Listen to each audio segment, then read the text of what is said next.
है। बिहार चुनाव के नतीजे आज है और पल पल की अपडेट इंडिया न्यूज आप तक पहुंचाएगा और ग्राउंड जीरो पर भी हमारे एक बड़ी टीम जो है वो मौजूद है जो आप तक एक एक और सटीक जानकारी पहुंचाएगी। तो ये बड़ी खबर, कुछ ही मिनटों का समय, 15 मिनट का समय है और 15 मिनट के बाद रुझान आने शुरू हो जाएंगे और जैसे जैसे दिन ढलता जाएगा ये रुझान नतीजों में भी तब्दील होते हुए नजर आएंगे। लेकिन सबसे पहले सबकी निगाहें टिकी हुई है कि जब 15 मिनट के बाद पहला रुझान आता है तो आखिर देखना यही होगा कि रुझान क्या सामने आता है। लेकिन उससे पहले तस्वीरें भी हम लगातार आपको दिखा रहे हैं। पूजा पाठ का दौर, कहीं मिठाइयां बन रही है, कहीं दावत की तैयारी हो रही है, कहीं पोस्टर के जरिए देखिए मैसेज देने की कोशिश। टाइगर अभी जिंदा है, यानी कि नीतीश कुमार को ये कहा गया कि टाइगर अभी जिंदा है और घंटों का इंतजार। देखिए एक और यहाँ पर पोस्टर, घंटों का इंतजार और एक बार फिर से सुशासन सरकार। तो क्या एक बार फिर से नीतीश सरकार बिहार में, और इसी के साथ ही क्योंकि एक तरफ देखिए एनडीए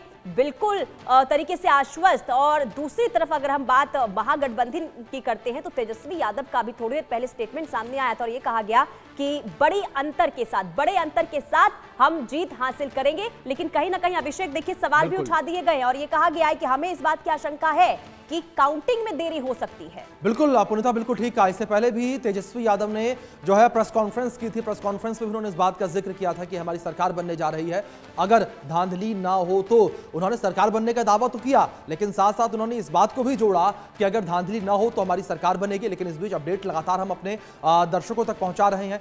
करीब 15 मिनट का समय बचा हुआ है। इंडिया न्यूज पर यह मेगा कवरेज लगातार जारी है और 15 मिनट के बाद पहले रुझान आने शुरू होंगे। इस बीच एक और बड़ी खबर है, बिहार विधानसभा चुनाव के नतीजों को लेकर ये बड़ी अपडेट, बड़ी खबर सामने आई है। मतगणना पर तेजस्वी यादव का ये बयान सामने आया और ये बड़ी खबर है। तेजस्वी यादव का बयान मतगणना को लेकर सामने आया है। हम बड़े अंतर से जीत रहे हैं, तेजस्वी यादव ने कहा है ये। तो तेजस्वी यादव का बड़ा बयान निकलकर सामने आया मतगणना को लेकर। साथ ही कहा कि हमें शक है कि मतगणना में देरी हो सकती है। तो लगातार जीत का दावा तो किया जा रहा है लेकिन साथ ही साथ यह भी कहा जा रहा है कि हमें शक है कि धांधली हो सकती है, हमें शक है कि मतगणना में देरी हो सकती है। पुनीता देखिए, गौर करने वाली बात यह है कि महागठबंधन लगातार ये दावे तो कर रहा है कि हमारी जीत होगी, हमारी सरकार बनेगी, लेकिन लास्ट में एक डिस्क्लेमर जो है वो भी नजर आ रहा है। यानी कि देखिए अगर जीत उनकी होती है फिर तो सब कुछ सही रहेगा, अगर जीत नहीं होती है तो फिर सवाल उठा दिए जाएंगे। और लगातार देखिए क्योंकि 2020 में भी हमने देखा था, अब कई जगह चुनाव मतगणना के दौरान जब देरी देखने को मिली थी और इसी को लेकर देखिए तेजस्वी यादव यही कहते हुए नजर आ रहे हैं कि जीत तो हमारी होगी और बड़े अंतर के साथ जीत होगी अगर गड़बड़ी नहीं होती, यानी कि अगर काउंटिंग में देरी नहीं होती है। तो राहुल लाल जी, किस तरीके से आप ये तमाम चीजों को देख रहे हैं? क्योंकि देखिए हमेशा ये देखा जाता है, यानी कि अगर नतीजे पक्ष में आते हैं विपक्षी दलों के तो फिर तो सब ठीक है, अगर उनके पक्ष में नहीं आते हैं तो सवाल भी उठा दिए जाते हैं। उसकी तैयारी भी देखिए अभी से शुरू हो गई है। पुनीता जी देखिए, ये बात तो हम लोग लगातार देख रहे हैं, लेकिन जो सबसे महत्वपूर्ण है, जैसा आपने भी अभी कहा कि 2020 के जब चुनाव परिणाम आ रहे थे तो अचानक से हम लोगों ने देखा था, चूंकि अब जो है कि ईवीएम से गिनती जो है कि 1-2 बजे तक में तो बहुत ज्यादा विलंब भी हो तब भी स्थिति काफी क्लियर हो जाती है। लेकिन देर रात तक गिनती चली थी 2020 के बिहार विधानसभा चुनाव में। हमें नहीं याद आ रहा कि इधर हाल फिलहाल में उसके पहले या उसके बाद कहीं पे इतना देर तक, और वो लगभग हमें लग रहा है कि 15-20 सीटों के आसपास, बाकी सारे सीटों के रिजल्ट जो है कि क्लियर हो गए थे, लेकिन 15-20 सीटों पे बिल्कुल कछुए की गति से जो है कि गिनती चल रही थी। तो हमें लग रहा है कि शायद उस पुराने जो परिणाम थे उसके आधार पर वो कुछ कहना चाह रहे हो।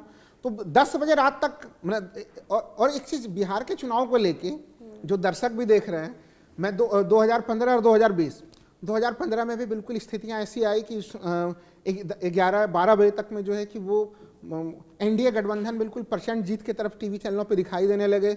मैंने तो भारतीय जनता पार्टी में जो है कि मैंने मिठाई भी खा ली थी पुनीता जी। और फिर वो 2:30-3 बजे तक होते होते जो है ना वो परिणाम फिर से जो है कि बिल्कुल यूटर्न ले लिए। तो बिहार के परिणाम जो है वही स्थिति 2020 में देखी। 2020 में पहले ये देखी कि महागठबंधन जो है बिल्कुल सरकार बना रही है, अब फिर देर होते सरकार जो है एनडीए की बनी। राहुल लाल जी, मैं इस बीच एक चीज और ऐड करूंगा। इस बार जो मत प्रतिशत है वो भी बड़ा खेल कर रहा है।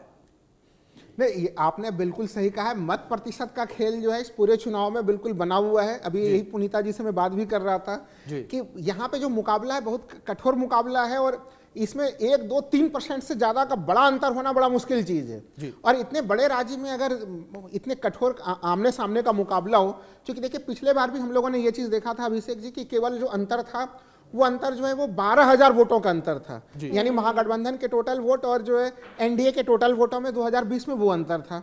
और ये चुनाव भी बिल्कुल उसी तरह से कठोर मुकाबले की स्थिति में, इसमें वोट प्रतिशत का मामला बेहद महत्वपूर्ण है। और देखिए सब लोग जोड़ते चले जा रहे हैं कि भाई बिहार में महागठबंधन के वोट प्रतिशत कितने होंगे, कितने जो है कि वो एनडीए के खेमे में हो सकते हैं। मोटे तौर पे अगर आप जोड़िए तो देखिए 40-40 के आसपास पिछले बार हम लोगों ने देखा था कि वो 38, तो वो चूंकि वोटिंग प्रतिशत बढ़ा है, वहाँ पे वोट भी बढ़ा है, तो हमें लग रहा है कि 40-40 के आसपास के प्लेटफॉर्म पे वहां से कंपटीशन शुरू होगा कि कोई 38 पे होगा, कोई 42 पे होगा, कोई 40 पे होगा, कोई 41 पे होगा। ये एक बड़ी कांटे के मुकाबले की स्थिति लेकिन होगी। राहुल लाल जी, जो ये वोट टर्नआउट निकलकर सामने आया है, क्या इससे आकलन लगा सकते हैं? क्योंकि देखिए हमने अगर हम बिहार के इतिहास को उठा के देखें तो कई दफा ऐसे देखने को मिला है कि अगर 60 से ज्यादा मत प्रतिशत तो पहले हुआ नहीं, लेकिन 50 से ज्यादा अगर मत प्रतिशत आता है तो कई बार सरकार बदली है, कई बार सेम सरकार रिपीट हुई है। लेकिन इस बार क्या आकलन किया जा सकता है? नहीं, देखिए अगर हम लोग देखें तो एक दो बार बीच में ऐसी स्थिति भी बनी है कि 60% से एक ऊपर वोटिंग हुआ है, और वो उसमें आरजेडी की सरकार बनी रही है 90 के दशक में या 2000 में। लेकिन ये मामला थोड़ा अलग है यहाँ पे। राहुल लाल जी, मैं रुक करूंगा आपका, इस पर जवाब लेंगे आपसे, लेकिन इस बीच पप्पू यादव कुछ कह रहे हैं, सुन लेते एक बार उन्हें। बीजेपी बगैर चोरी किए, बगैर धन कुबेर के, बगैर झूठ बोले सरकार कभी नहीं बना सकती। बीजेपी ने तो प्रयास किया ही कि नीतीश की सरकार ना हो, बीजेपी की सरकार हो, तो बीजेपी तो देखिएगा कहाँ जाएंगे। और अगले बार तो महागठबंधन की सरकार ने सभी एग्जिट पोल बनाया था, 9 सीट से हमको हरा दिया गया। हरियाणा में क्या हुआ था?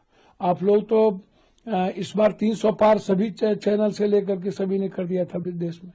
बीजेपी कहती थी 400 पार, टीवी बोल रहा था कि 300 पार। क्या हुआ भैया? क्या हुआ आज तक? चाणक्य का एक बार के बाद क्या हुआ भैया? ये माध्यम है चोरी करने का, आप ये समझो। एग्जिट पोल के बहाने आप चोरी करते हो। अब महिलाओं के बहाने चोरी करोगे, बोलोगे हमने 40,000 को दे दिया है और महिलाएं हमको वोट दे रही है। आप चोरी करोगे और कहोगे महिलाएं हमको वोट दे रही है, हमको वोट दे दी, 4 लाख महिला ज्यादा वोट दिया है। तो भैया 4 लाख महिला आपके खिलाफ भी तो थी। ममता, आशा, जीविका दीदी आपके खिलाफ थी। आपने आंगनबाड़ी को क्या किया? 300 रुपया बढ़ाया। आपने क्या किया? आपके खिलाफ तो थी। राम जाति की महिलाएं को आप देख लो, आप उठा करके देखो। अच्छा, जाति सच को कहां ले जाओगे आप मुस्लिम महिला को देखो, यादव के महिलाओं को देखो, शर्मा, ततमा, गोरी, निषाद, मला की महिलाओं को देखो। इस बार तो गोरी, निषाद, मला, ततमा, शर्मा, पान सभी समाज के लोग इंडिया गठबंधन के पक्ष में, चाहे वो 40% हो, 30% हो, चाहे कोई 50 है, कोई 80 भी है। राम समाज से तो 80-90 है। तो आप किस आधार पर कह रहे हो वो तो मुझे तो नहीं पता। और उसके बाद जीएनजी यूथ में 79-80 के लगभग परसेंटेज जो यूथ है वो बदलाव चाहते। तो पप्पू यादव ये कहते हुए कि हमें एग्जिट पोल पर भरोसा नहीं है। हरियाणा में हमने देखा, झारखंड में हमने देखा क्या हुआ था, और साथ ही साथ ये भी कहते हुए कि जमीनी स्तर पर हम थे, हमें पता था कि आखिर क्या हुआ। लेकिन चलिए बड़ी खबर का रुख कर लेते हैं। बड़ी खबर सामने आ रही है। 5 मिनट के बाद पहला रुझान आएगा इंडिया न्यूज पर। सबसे तेज नतीजे कवरेज के लिए इंडिया न्यूज की सबसे बड़ी टीम मौजूद है। बिहार चुनाव के नतीजे आज है और एक बड़ी टीम इंडिया न्यूज की जो ग्राउंड जीरो पर मौजूद, जो आप तक एक एक जानकारी पहुंचाएगी, एक एक सटीक जानकारी। और पहला रुझान क्या होगा ये भी आपको इंडिया न्यूज पर ही देखने को मिलेगा। 5 मिनट के बाद वोटों की गिनती शुरू हो जाएगी और पहला रुझान इंडिया न्यूज पर देखिए। और 8:30 बजे ईवीएम की गिनती शुरू हो जाएगी और धीरे धीरे देखिए जो रुझान है वो सामने आएंगे, नतीजे भी सामने आ जाएंगे। लेकिन सिर्फ 5 मिनट का समय अब रह गया है जब वोटों की गिनती यानी कि बैलेट पेपर, सबसे पहले देखिए जो काउंटिंग है वो बैलेट पेपर की होगी और आधे घंटे के बाद यानी कि 8:30 बजे ईवीएम का पिटारा भी खुलेगा। लेकिन सबसे पहले नजर डाले थे 2020 के नतीजों पर, यानी कि देखिए बीजेपी के खाते